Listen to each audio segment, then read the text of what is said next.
News 3. We've got some major updates on the Knicks trade possibilities, particularly when it comes to big names like Deandre Ayton. According to an NBA insider, there's a growing interest from the Knicks in Ayton and possibly Robert Williams III, with both centers potentially being available at the trade deadline. Today, we're diving deep into what this means for New York and how these moves could impact the roster. Stay with me until the end for all the details. Before we jump into this analysis, make sure to hit that subscribe button and turn on notifications so you never miss a Knicks update. If you're a fan, now's the time to lock in, subscribe, comment, and let's build this community together. Now, let's get into it. According to insider Ian Begley, who recently appeared on the Zach Lowe podcast, the Portland Trail Blazers may be looking to move Ayton or Williams at the deadline.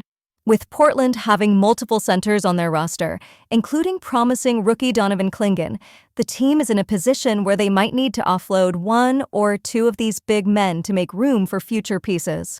For the Knicks, this could open the door to making a play for Ayton. However, there's also some skepticism. While Ayton's talent is undeniable, there are concerns about his hefty contract.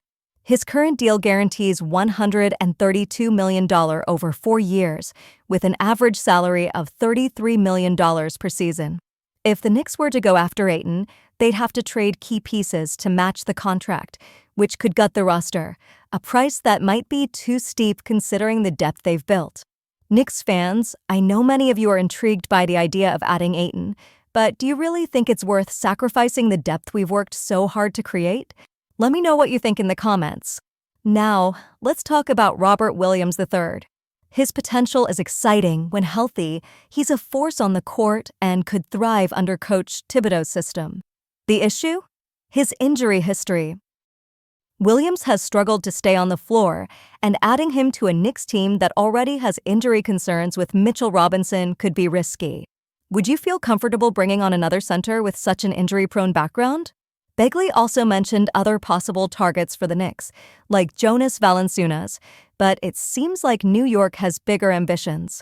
The team has been linked to younger centers with more upside and affordable contracts, such as Jalen Duren from Detroit and Walker Kessler from Utah. Adding a young, healthy center without giving up too much in return might be the smarter play here. Now, Knicks Nation, let's hear your thoughts. Who do you think the Knicks should be targeting before the trade deadline? Is Ayton the guy, or do you have someone else in mind? Drop your suggestions in the comments and make sure to share why you believe they'd be the best fit for the Knicks.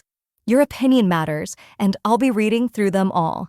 Before we wrap up, let me reiterate that something is brewing within the Knicks front office.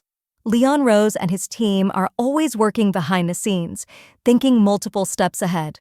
By leaking interest in multiple centers, they may be positioning the Knicks to get a favorable deal when the time comes. Whether we see a trade for Ayton, Williams, or another big man, changes are coming to this roster, and it's going to make us even stronger. That's it for this update. If you enjoyed the breakdown, do me a favor, smash that like button, and, of course, subscribe to stay up to date with every Knicks rumor and news drop. Until next time, Knicks fans, stay passionate, stay engaged, and let's keep this conversation going. Peace.